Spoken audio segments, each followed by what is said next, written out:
Portrait of a Lady on Fire is a heart-wrenching story of two young women in France in 18th century. The movie unfolds solely on capability of focused observation to highlight emotions and intimate female gaze. Released in 2019, a French historical romantic drama is written and directed by Céline Sciamma. Marion is asked to paint a portrait of a young woman named Heloise, who lives with her mother and a maid on an island. Heloise, who is set to marry to a Milanese nobleman, has refused to pose for a portrait to express her unwillingness to marry. If Marion has to get her job done in the limited days, and that too secretly, she has to depend on memorizing her features while painting. So, she becomes a walking companion, as suggested by her mother.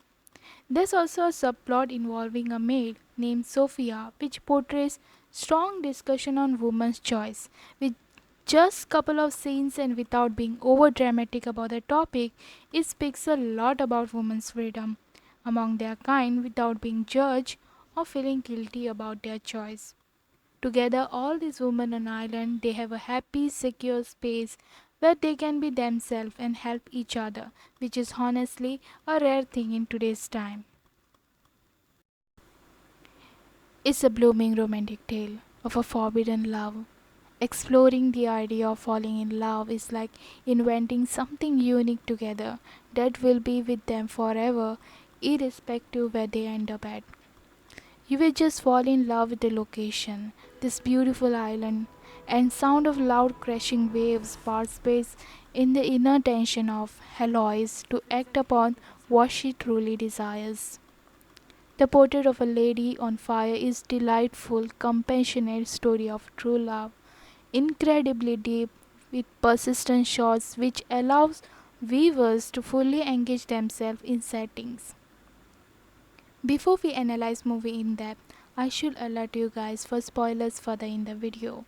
So those who wants to continue with the video, thank you so much guys. I just can't wait to read your observations about the movie. Okay, let's continue with the movie analysis. Along with Marion, we step into Heloise's huge house at the starting of the movie, which almost feels empty. There are very less furniture, colorless stone walls, and no unnecessary decoration to distract audience. Only background sounds that we get to hear is sounds of logs crackling in the fire, sounds of footsteps, sketching, and soft rustling of dress.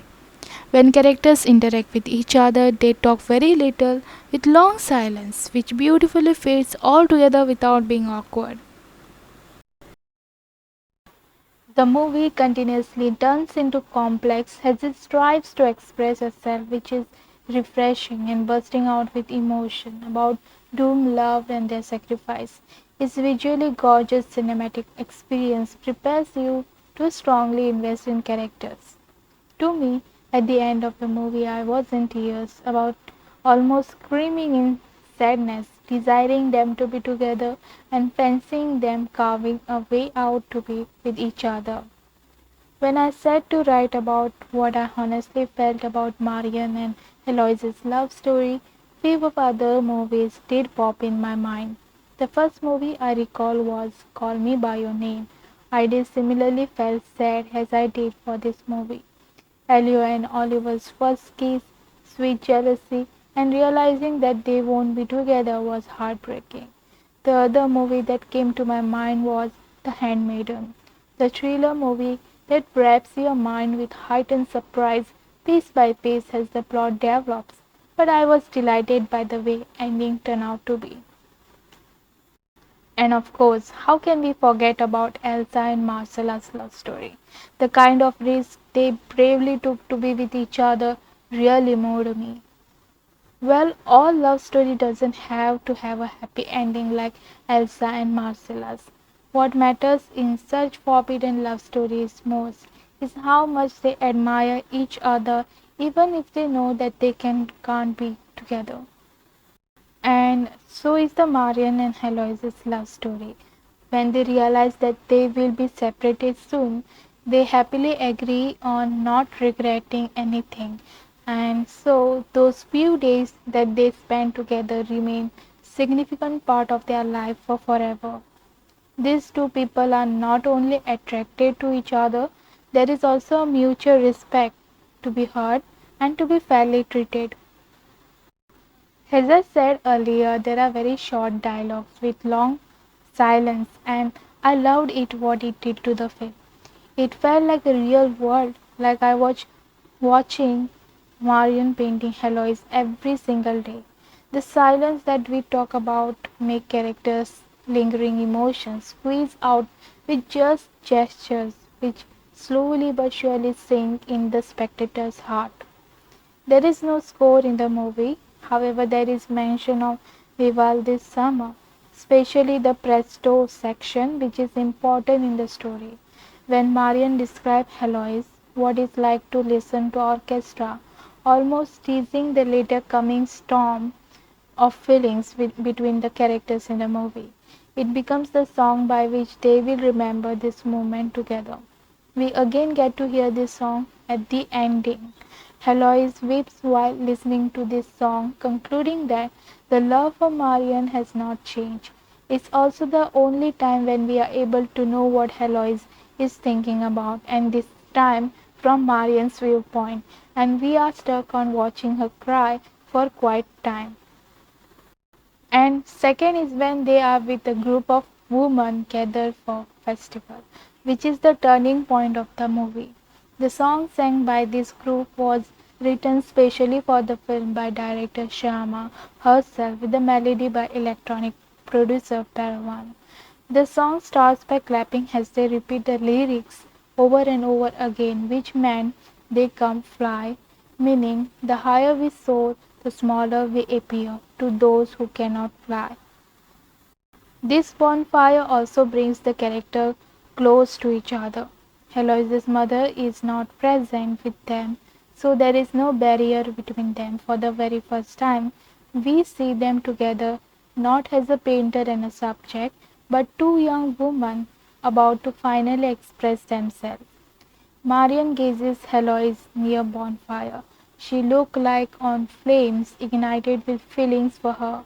And from there all the repressed tension between them starts to take a shape, a beautiful invention that what Heloise calls it in the later scene.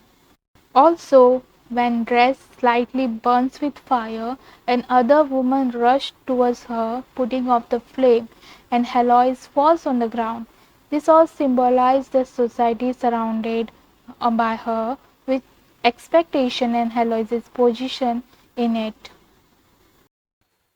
Throughout the movie, art is the only mode through which they came together, be it Marion meeting Heloise for the very first time, or be it in the decision of destroying the painting to start all over again, which gave them enough time to become friends.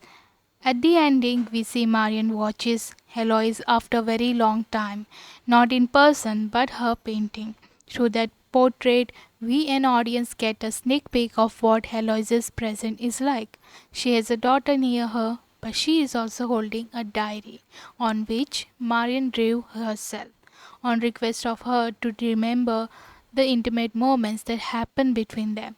On outside, both are secure in their life.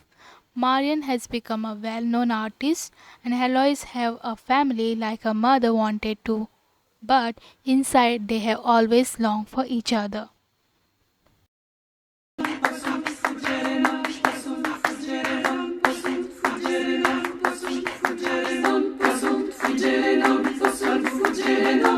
There are hardly 2-3 scenes when we see man in the movie. Still, the thought of man lingers that gives a feeling of control of man over woman, even when they are not literally present in the scene. A portrait is painted out specially to send out to Milanese nobleman so that he gets a glimpse of Heloise before marriage. But Heloise has no opportunity as such. Heloise has to quietly accept her fate and she marries. We never get to see her husband, but we feel his presence, as he is now the barrier between Marion and Heloise. Portrait of a Lady on Fire focuses on art, particularly power of art to preserve a memory. Remember when we were just as really focused as Marion was to see Heloise's features? She later struggles to paint and also agreed with Heloise that she didn't did justice to her portrait. So she is ready to do it again. But in present, Marion can paint her with just memory of her. And that's how she painted Portrait of Lady on Fire. To her is an achievement in itself.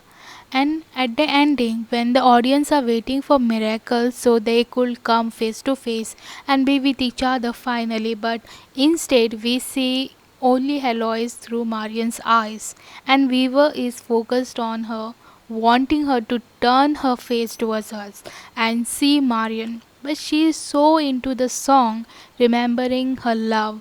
We, as an audience who have been with them throughout this journey, respect only grew stronger for Marion and Heloise. So that was the video, guys. If you like it, check out my other videos such as the revisit of Wild Tales and many more. Till then, take care. See you in the next video.